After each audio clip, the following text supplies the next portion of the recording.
Mickaël, on commence par vous et l'opération reconquête d'Emmanuel Macron qui nous en dit gros. Je n'ai pas changé.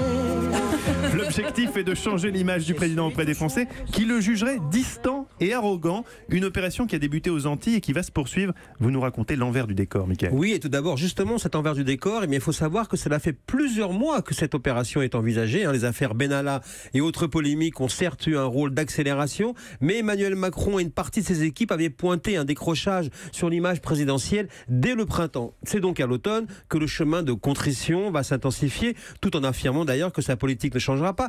Emmanuel Macron va traiter son propre cas par quelques étapes symboliques. Le 4 octobre, le président se rendra à Colombey-les-Deux-Églises, sur la tombe du général de Gaulle, pour le 60e anniversaire de la Constitution. Valeur symbolique, on le sait, le chef de l'État veut revenir aux sources de la Ve République. Autre temps fort, l'itinérance, le mot d'ailleurs de l'Élysée, de novembre, dans l'Est de la France. Et là aussi, tout un symbole. 6 jours de déplacement présidentiel dans des lieux touchés par la Première Guerre mondiale et qui restent encore avec une plaie économique béante, des lieux où jamais un président, l'Élysée, n'a mis les pieds, précise donc autour de lui, l'occasion de croiser à la fois des enjeux de mémoire, d'Europe et de renouveau économique. Donc aujourd'hui, Mickaël, le président veut alterner entre être à la hauteur des Français et prendre de la hauteur par rapport à eux. Mais ils sont ainsi les Français à la verticalité assumée depuis son élection qui a pu plaire. Et bien aujourd'hui, elle est en partie reprochée. Or, hasard du calendrier, effectivement, on l'a dit, le président de la République va aller donc chercher l'inspiration devant la Croix-Lorraine gaulliste. Lorsque Nicolas Sarkozy aussi avait voulu redresser son image, à pareil stade de son mandat d'ailleurs,